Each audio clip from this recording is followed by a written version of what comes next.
Hi, and welcome to the show. Subscribe at kevinmd.com/podcast. Today, we welcome back Jillian Rigert. She is a physician coach and a marriage and family therapy graduate student. Today's Kevin MD article is Fear of Other People's Opinions Nearly Killed Me. Here's What Freed Me. Jillian, welcome back to the show. Thank you, Kevin. I am delighted to be here. All right, so tell us what led you to write this latest article and then talk about the article itself.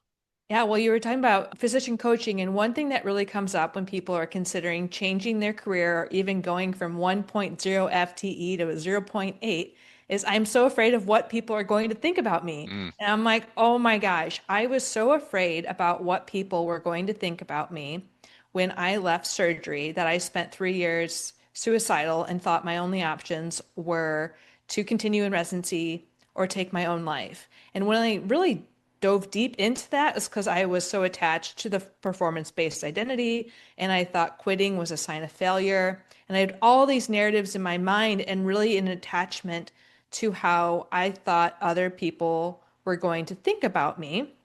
And after I actually left surgery, it was even worse after I left in terms of the guilt, the shame, the worthlessness, where I didn't think I was worthy of food. I was almost dying. Oh, I was dying from anorexia.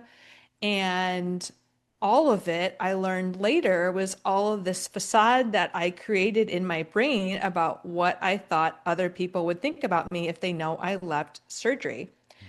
And the article I shared on your site, the article that you titled "I Risked My Career to Save My Life," was kind of this catalytic, pivotal article that helped me to challenge that narrative that people would judge me and they would also validate that I was a worthless piece of you know what and that I didn't deserve life because I left surgery. But many of us have this inflated sense that people are going to think those things. But really, what that article did was it helped release me of the guilt and shame and brought in a community into my life who understood.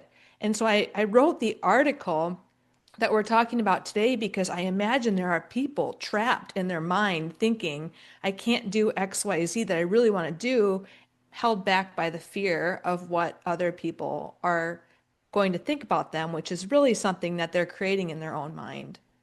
So when you were thinking about leaving surgery, you were worried what other people thought about you to the point where you were suicidal. So who were these people? Whose judgment and opinions? Who are these specific people that you were worried about? Everyone, right? It was like everyone, anyone other than me. Well, it's interesting, not only the people in the program, but I had this sense of non-belonging. So I'm in marriage and family therapy right now. We're learning about, suicide risk and actually the intellectualization of my own suicidality kind of helped save me because I was like, what are the highest risk factors that I can help Mhm. work on to mitigate my risk? And this thwarted sense of belonging and burdensomeness are one of the top two things that lead people to contemplate taking their own life.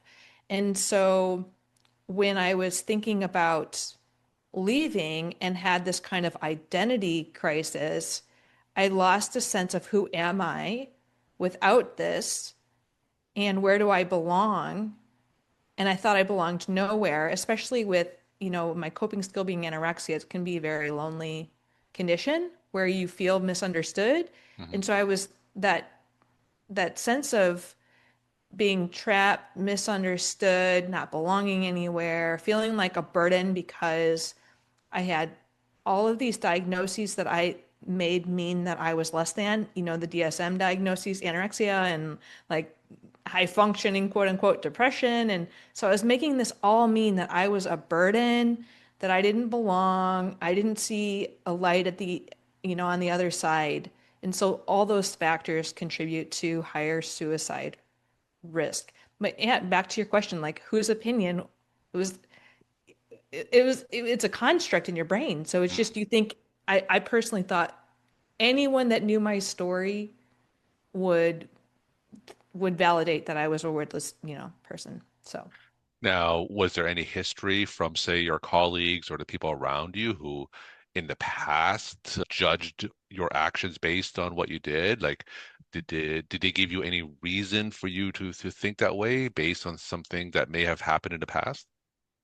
I feel like, on one of our conversations, we talk about the shame-based cultures. Hmm. And so in our culture, we really develop performance-based identities where our whole worth can be contingent on our career titles and on our achievements. And in medicine in particular, we're so well trained to care about what people think about us. On our rotations, it's very subjective. In dental school, you get graded very subjectively. You Hmm. care, and you care about what the patients think about you. You care about the reviews. And a lot of us abandon our own voice and our own opinions at the sacrifice of making sure we're going to please other people.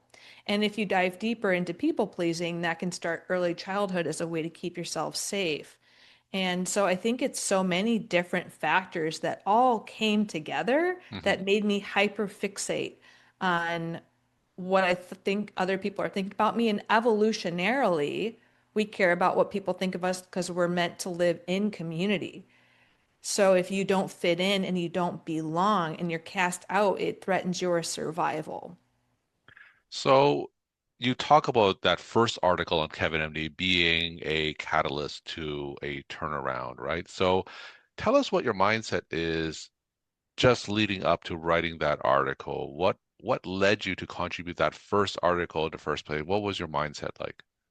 It was dark, actually. I was apathetic. I didn't want people to think that they were alone. At the time, in 2021, it was my last period where I was really critically ill from anorexia, and I knew I just couldn't live the way I was living.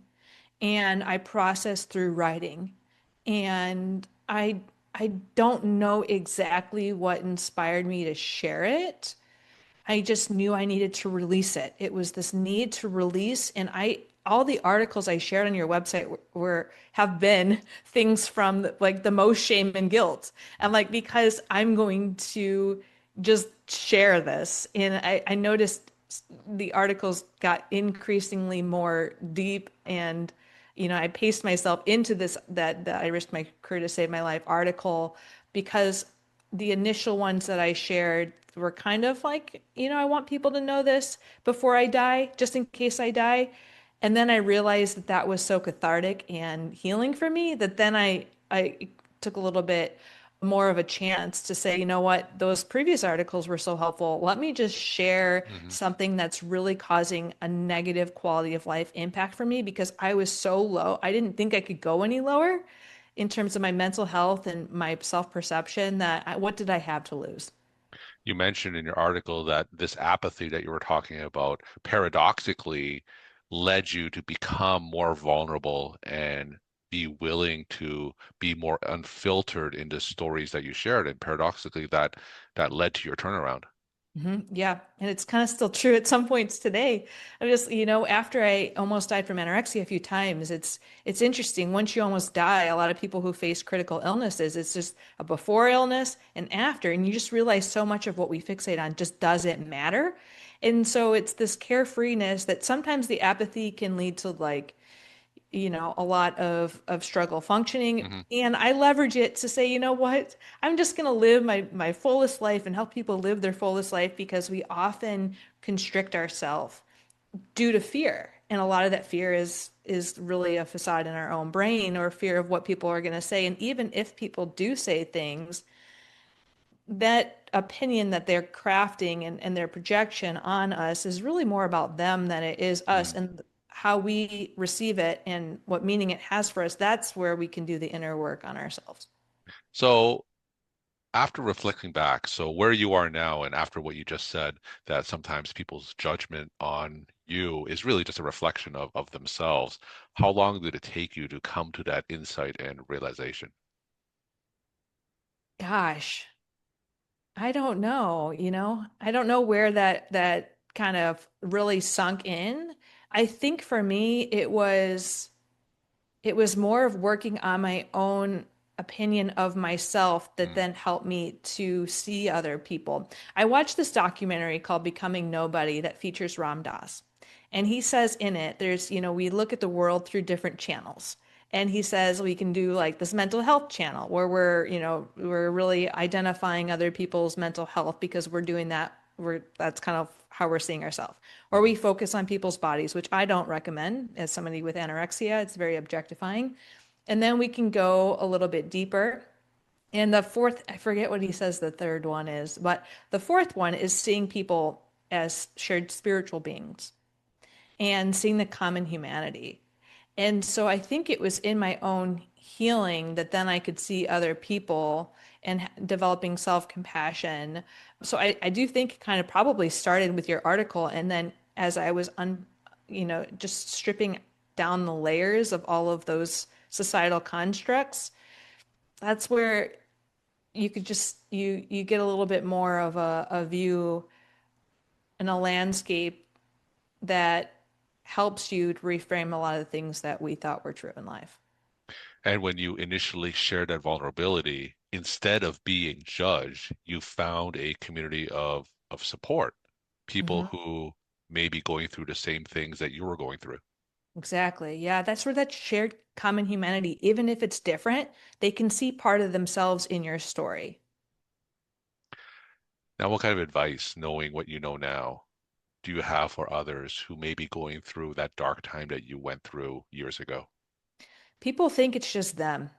And I think where we find communities where you feel like you can be safe to be vulnerable, really guilt and shame. The shame is a relational feeling. And so to heal it, to mitigate it, it's find a community that's supportive, that will listen with compassion, curiosity, non-judgment to help you to kind of release that guilt and shame burden that you're experiencing. So, reflecting back to that time where you had to leave that oral surgery residency to where you are now as a family and marriage therapy graduate student, just reflect on how far you've come since I first met you years ago. Yeah, well, it's interesting. When I was in surgery, there I had a mentor who was in the Air Force because I was in the Air Force at the time, and he said, "What would you do if you left?" And I said, "I would fix the eating disorder treatment centers because they are all screwed up." And it's like just reflecting back to what I said, and my program director was so supportive. So even just the feedback I was receiving, my program director, I've met with him from oral surgery last year, and I was so disappointed in myself. He was never disappointed in me. He always put me as a holistic person first. And he always said, you can definitely you can do this. You're doing great. I think it's your self-confidence. And he saw I was thriving on medical rotations. So he wanted what was best for me. And just reflecting back to how I didn't allow myself to receive that, because I was so fixated on my own self-hate. Mm. And we really see ourselves and what people are thinking about us through the lens of our relationship with ourself. And I realized in surgery, my ex-boyfriend died when I was in surgery, and I realized some of the existential angst I was having is I just saw how it was taking away my relationships. And that's the sacrifice people make in medicine and in career is that your work hours are so long.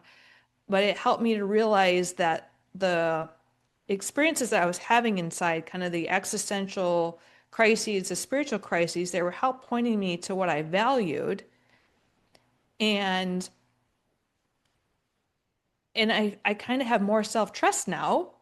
And it took about 10 years, but what I valued and what I said in surgery are now my real life. And Mhm. I couldn't have predicted where I've gotten to now. So if people are just, in the depths of that crisis, it's really hard to imagine.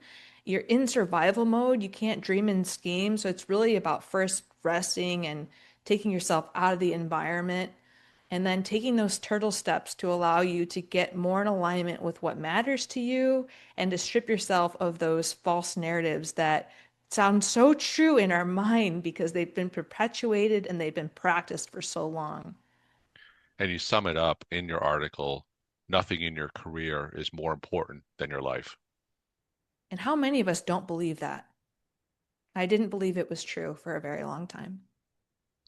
We're talking to Jillian Rigert, physician coach, marriage and family therapy graduate student. Her Kevin MD article is Fear of Other People's Opinions Nearly Killed Me. Here's What Freed Me. Jillian, as always, will end with take-home messages that you want to leave with the Kevin MD audience. I am very curious where people are with their relationship with themselves and how they're impacted by their fear of other people's opinions. So the first step to change is the awareness. So I invite them to reflect on what they gathered from the article, kind of where they're at, and then the next step that they want to take to reclaim their narratives, reclaim their voice, and reclaim their lives today. Jillian, as always, thank you so much for sharing your story, time, and insight. Thanks again for coming back on the show. Yeah, thank you so much for having me. It's been a pleasure.